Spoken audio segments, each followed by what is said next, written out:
বৰপেটাৰ আঞ্চলিক ছাত্ৰ সন্থাৰ উদ্যোগত দুদিনীয়া কাৰ্যসূচীৰে 23 সংখ্যক বহাগী উৎসৱ উদযাপন। বৰপেটাৰ আছুৰ 23 সংখ্যক বহাগী উৎসৱত বৰপেটাৰ বিশিষ্ট সাংবাদিক প্ৰসেনজিৎ বসাকসহ 5গৰাকী বিশিষ্ট ব্যক্তিলৈ বিশেষ সম্বৰ্ধনা। বহাগী উৎসৱৰ সংগীতানুষ্ঠানৰ গীত পৰিৱেশন কৰিব অসমৰ জনপ্ৰিয় কণ্ঠশিল্পী তথা সংগীত পৰিচালক মানস ৰবীন আৰু বিপুল চেতিয়া ফুকন। বৰপেটাৰ দুদিনীয়া কাৰ্যসূচীৰে বৰপেটাৰ আঞ্চলিক ছাত্ৰ সন্থাৰ উদ্যোগত আৰু অসম সেনাৰ বৰপেটাৰবাসী ৰাজ্যৰ সহযোগত 23 সংখ্যক বহাগী উৎসৱ উদযাপন কৰা হৈছে। বিভিন্ন কৃষ্টিমূলক অনুষ্ঠান তথা সাংস্কৃতিক কাৰ্যসূচীলৈ আয়োজন কৰিছে বহাগী উৎসৱৰ অনুষ্ঠান। আজি প্ৰথম দিনৰ কাৰ্যসূচী অনুসৰি পুৱা সদৌ অসম ছাত্ৰ সন্থাৰো বহাগী উৎসৱৰ পতাকা উত্তোলন, শ্বহীদ তৰ্পণ, জ্যেষ্ঠ ব্যক্তি আৰু প্ৰাক্তন আছু নেতাক বিহুৱান প্ৰদান, গছপুলি ৰোপণ, চিত্ৰাংকন প্ৰতিযোগিতা অনুষ্ঠিত কৰা হয়। ইয়াৰ পিছতে সৰু বিহুৱতী আৰু বিহুকুঁৱৰী প্ৰতিযোগিতা আৰু সন্ধিয়া নপুৰণি শিল্পীসকলৰ দ্বাৰা সাংস্কৃতিক সমাৰোহ অনুষ্ঠান। অহাকালি কাৰ্যসূচী অনুসৰি আবেলি বঁটা বিতৰণী আৰু বিশেষ সম্বৰ্ধনা অনুষ্ঠান। প্ৰতি বছৰৰ দৰে এইবেলিও বৰপেটাৰ আঞ্চলিক ছাত্ৰ সন্থাৰ সমাজৰ বিভিন্ন ক্ষেত্ৰত সেৱা আগবঢ়োৱা 5গৰাকী বিশিষ্ট ব্যক্তিলৈ বিশেষ সম্বৰ্ধনা জ্ঞাপন কৰিব। বিশেষ সম্বৰ্ধনা অনুষ্ঠানত বৰপেটাৰ বিশিষ্ট সাংবাদিক প্ৰসেনজিৎ বসাকলৈ বিশেষ সম্বৰ্ধনা জনাব বহাগী উৎসৱ উদযাপন সমিতিয়ে। বহাগী উৎসৱৰ দ্বিতীয় দিনৰ কাৰ্যসূচীত সমাৰোহত অনুষ্ঠানত অসমৰ জনপ্ৰিয় কণ্ঠশিল্পী তথা সংগীত পৰিচালক মানস ৰবীন আৰু বিপুল চেতিয়া ফুকনৰ সংগীতৰ দ্বাৰা সংগীতানুষ্ঠান। নিউজ ডেস্ক অসম ক্ৰান্তি সংবাদ।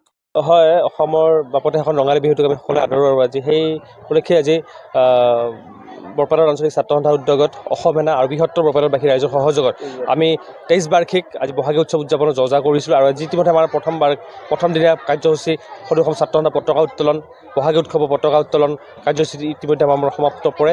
আৰু লগতে ইতিমধ্যে বৃক্ষৰোপণ কাৰ্যসূচী, ছাত্ৰ ছাত্ৰীসকলৰ খেল ধেমালি অনুষ্ঠান, ছাত্ৰ ছাত্ৰীসকলৰ মাজত চিত্ৰাংকন প্ৰতিযোগিতা ইতিমধ্যে চলি আছে। আৰু এই দুদিনীয়া বৰ্ণাঢ্য কাৰ্যসূচীত আমি সমূহ বিহুবলীয়া ৰাইজৰ উপস্থিতি আমি আন্তৰিকতাৰে কামনা কৰিছোঁ। সকলোৱে আমাৰ বিহুতলীলৈ আহক, সকলোৱে আমাক আশীৰ্বাদ কৰক।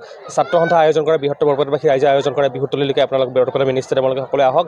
আৰু লগতে অহা কাইলৈ আমাৰ শেষৰ কাৰ্যসূচী আমাৰ বঁটা বিতৰণি অনুষ্ঠান থাকিব, সাংস্কৃতিক সমাৰোহ উদ্বোধন থাকিব। আৰু লগতে আমি এক বিশেষ সম্বৰ্ধনা ছাত্ৰ সন্থাই বৰপেটাৰ বিহুৰ বাকৰিত আমি ছাত্ৰ সন্থাই প্ৰতি বছৰে যোৱা 23 বছৰে আমি এটা বিশেষ সম্বৰ্ধনা অনুষ্ঠান চলাই আহিছোঁ।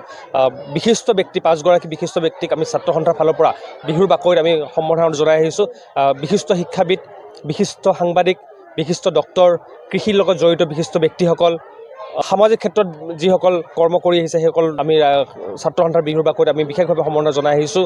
লগতে সম্বৰ্ধনা অনুষ্ঠান অন্ত পৰাৰ লগে লগে অহা কাইলৈ সাংস্কৃতিক সন্থাৰ বিশেষ আকৰ্ষণ অসমৰ জনপ্ৰিয় কণ্ঠশিল্পী তথা মিউজিক ডাইৰেক্টৰ হিচাপে পৰিচালিত মানস ৰবীন আৰু বিপুল চেতিয়া ফুকনৰ গীতৰ শৰাই থাকিব। সেয়ে সমূহ বৃহত্তৰ বৰপেটাৰবাসী ৰাইজৰ আমি আশীৰ্বাদ বিচাৰিছোঁ। আমি সকলোকে সেৱা জনাইছোঁ। আপোনালোকে আহক বৰপেটাৰ বিহুৰ বাকৰিলৈ, ছাত্ৰ সন্থাই আয়োজন কৰা বৃহত্তৰ বৰপেটাৰবাসী ৰাইজে আয়োজন কৰা বিহুতলীলৈ আপোনালোক সকলোৱে এবাৰ আহক। এইবাৰ বিশেষ সম্বৰ্ধনা আমি 5গৰাকী বিশিষ্ট ব্যক্তিক আমি জনাম।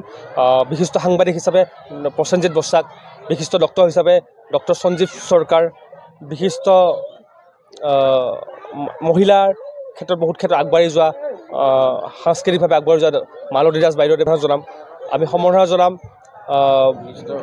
বিশিষ্ট সাহিত্যিক তথা আপোনাৰ শিক্ষক জিতেন নাথ ডাঙৰীয়াদেৱক, অৱসৰপ্ৰাপ্ত শিক্ষক।